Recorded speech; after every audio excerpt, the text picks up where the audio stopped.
bahwa Tuhan Yesus lahir dalam kesederhanaan. Ya, sangat sederhana.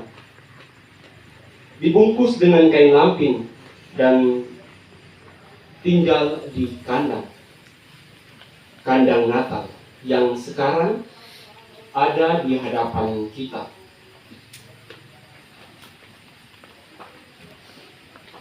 Dan inilah yang dipilih Tuhan, bahwa Ia akan lahir dalam kandang bekas tempat ternak yang sekarang kita sebut dengan kandang Natal. Bapak, Ibu, saudara-saudariku yang terkasih dalam Tuhan kita Yesus Kristus, dalam kehadiran Yesus ada sukacita besar. Semua orang merindukan lahirnya Yesus Kristus pada akhir tahun.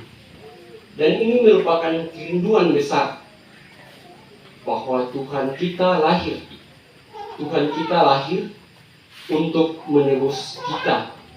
Merupakan sebuah perwujudan penggenapan kitab Kejadian Lama, Perjanjian Lama.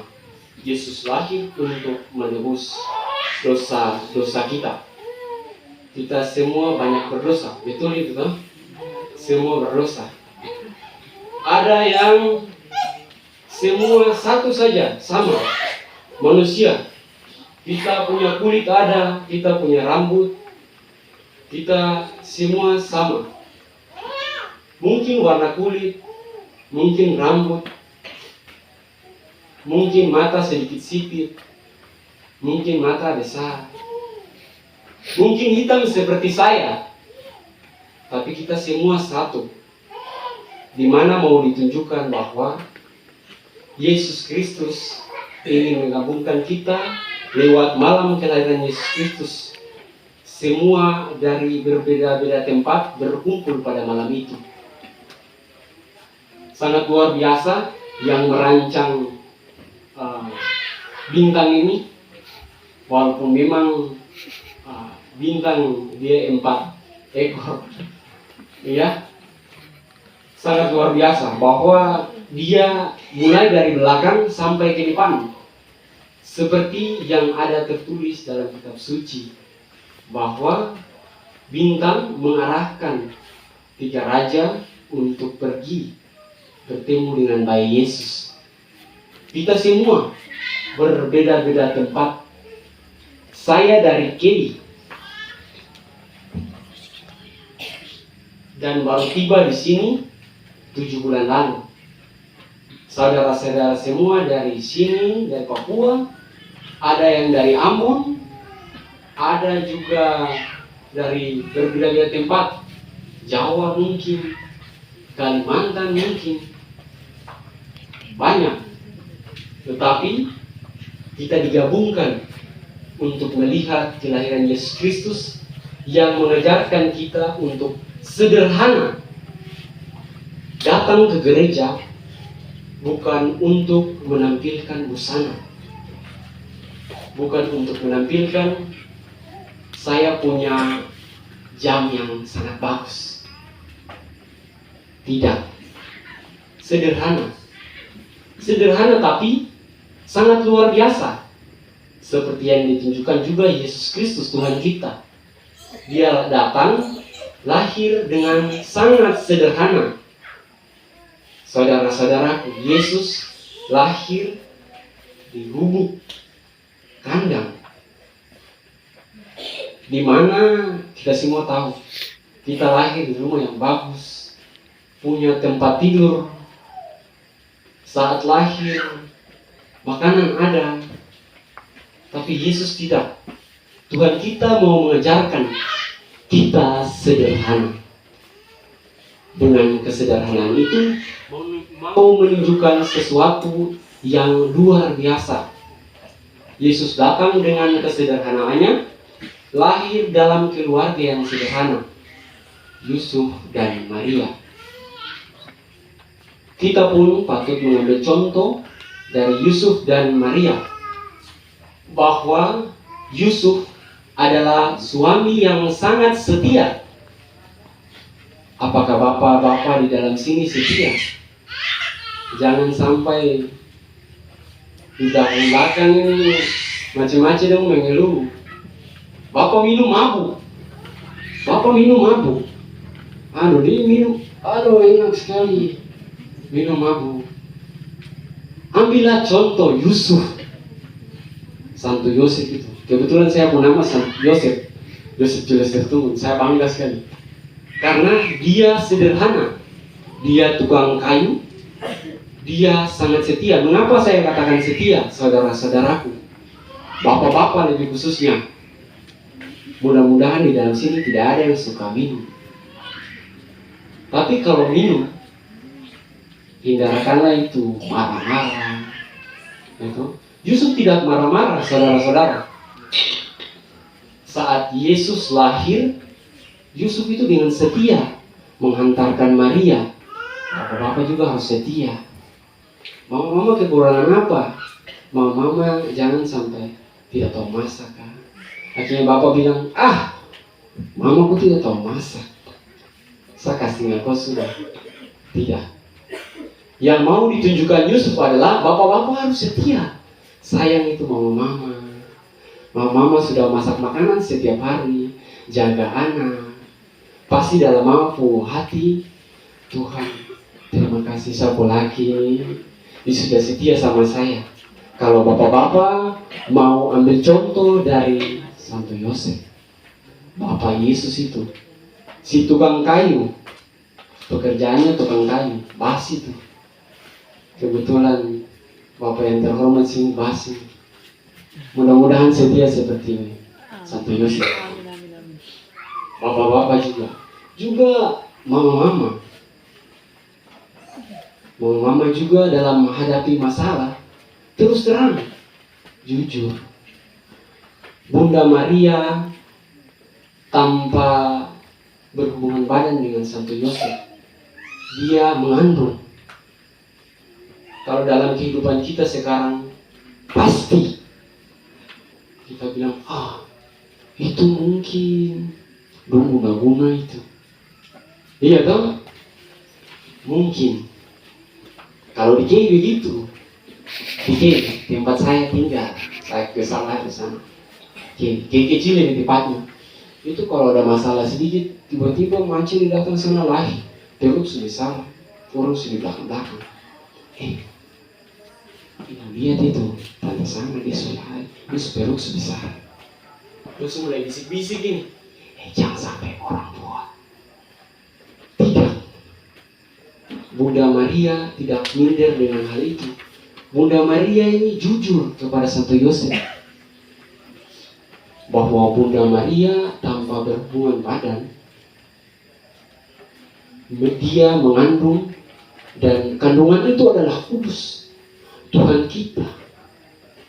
Bunda Maria waktu itu masih muda usianya, dan Santo Yosef, dia mudah-mudahan bapak-bapak mau mengambil contoh yang benar dari Santo Yosef ini. Ini sangat menarik, supaya mungkin dalam tahun ini, tahun depan itu sudah semua. Seperti contohnya, bapak-bapak mau menerima kekurangan mama. Nikah, dalam perjanjian nikah itu, saya bersedia hidup dengan mempelai pria dalam untung maupun malang. Itu. Jadi bukan saat gepeng suseng ada lagi, tetap setia. Uang suseng ada, tetap setia. Bukan uang suseng ada, pergi lalu minum-minum. Kasihan. Lebih baik waktu untuk minum-minum itu duduk bercerita sedikit dengan mama, atau pergi cari uang, datang kasih mama ini bendahara dalam rumah. Mudah-mudahan begitu. Mama itu bendahara dalam rumah, mengatur ekonomi keluarga. Santo Yosef ini dia sangat setia. Dulu pada zaman Yesus lahir, Bunda Maria mengandung itu, orang-orang yang mengandung tanpa menikah waktu itu dianggap zina, perzinahan. Nah, Yosef untuk melindungi Bunda Maria dari omongan-omongan orang-orang, dia membawa Maria pergi ke tempat lain. Karena dia sayang. Dia sayang ini perempuan. Dia tidak mau orang bicara-bicara. Jadi dia hantar ke tempat lain. Dia bawa. Ketika Yosef tahu bahwa Bunda Maria sudah mengandung, dia tidak, saya kasih tinggal kau sudah. Itu siapa anak? Kau jujur. Tidak ada. Santo Yosef menerima dengan lapang dada. Santo Yosef menerima dengan lapang dada bahwa saya ini adalah mempelainya. Saya harus dengan setia menemani dia. Santo Yosef mungkin ada pergumulan seperti yang pernah bapak-bapak rasakan, pergumulan. Tetapi pesan dari kisah kelahiran Tuhan kita Yesus Kristus bahwa kesetiaan itu penting.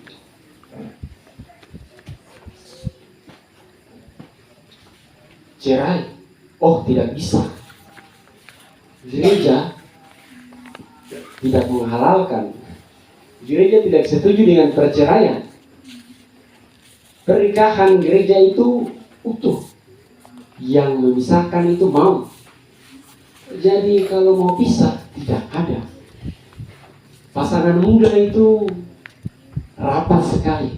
Rapat. Banyak. Sering terjadi kalau ada terbit kelas sedikit itu langsung tidak rapat lagi. Jauh seperti ini. Jauh. Saudara-saudaraku, kesetiaan itu sangat penting. Dengan kesetiaan, kita semua dapat menjadi satu keluarga. Semua agama Katolik. Tapi kenapa bakal lain? Semua keluarga tinggal satu tanah. Semua tinggal satu tanah. Tanah ini, kita semua tinggal satu tanah ini, daratan ini. Semua keluarga dalam Tuhan kita Yesus Kristus. Yesus lahir, maka 3 raja, gembala-gembala, semua ada dalam satu tempat. Dalam keluarga yang kudus, keluarga yang ada sukacita di dalamnya. Jadi saudara-saudaraku, kalau kita adalah seagama, tunjukkan Katolik sejati, bersatu, semua saudara. Saya hitam, kalian putih. Ada yang rambut lurus, ada yang rambut keriting, tapi bersatu. Jangan sampai sudah Katolik sama-sama, tapi bakalai bukan karena masalah apa, bakalai karena masalah sepele, masalah tai kuku, masalah kecil bisa bikin kita pecah. Padahal agama Katolik, pesan yang mau diambil juga dalam kisah ini, kita harus bersatu, tidak saling mengenal, tapi ketika 3 raja datang, Santo Yosef dan Maria menyambut menjadi keluarga besar. Ada di depan Bapak Ibu, mari lihat Mari lihat supaya kedepannya kita tidak berkelahi, tidak ada keles-keles di mana-mana. Untuk kebaikan, kenapa tidak?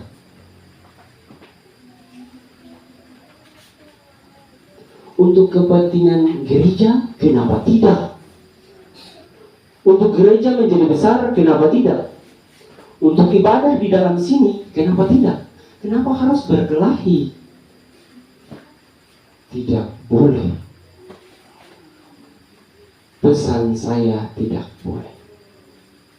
Saudara-saudaraku yang terkasih, Bapak, Mama, adik kakak, semua nyong-nyong, semua gagal. Ada pesan berikut, bahwa keluarga Bunda Maria, Santo Yosef, dan Tuhan kita Yesus Kristus itu sederhana. Sederhana saja. Mereka hidup dalam sederhana, dan baiklah agar kita mengikuti kesederhanaan itu supaya tidak ada kes-kes. Saudara-saudaraku, dalam pergumulan-pergumulan di setiap hari perjalanan hidup, bahwa apakah saya harus mengalah untuk kebaikan? Saya harus mengalah untuk kebaikan. Kalau saya mengalah untuk kebaikan, saya nanti dinilai lemah.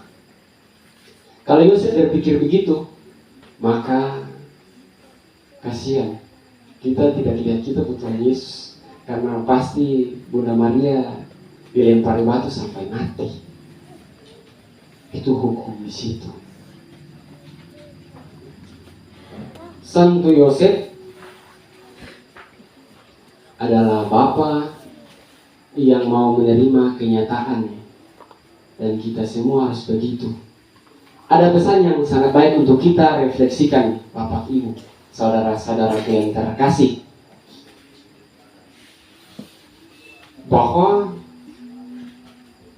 maukah saya dan Bapak, Ibu, saudara-saudari sekalian untuk hidup rendah hati, untuk mengalah untuk kebaikan, mengalah untuk kebaikan, mengalah untuk kepedulian sesama? Maukah kita untuk merendahkan diri dalam gereja, dalam hidup sosial, dalam keluarga? Maukah Bapak merendahkan diri kepada Ibu? Maukah Ibu merendahkan diri kepada Bapak? Maukah anak-anak tidak melawan? Anak-anak ini biasa melawan bapak-bapaknya, mama. Asal main bola dulu, tunggu mama seperti dengan kain dulu, baru mulai bersumpah dengan menangis. Saya tidak main bola lagi seumur hidup. Jadi adik-adik sederhana, taat, dan setia. Semoga demikian. Amin. Kemuliaan kepada Bapa dan Putra dan Roh Kudus, Seperti pada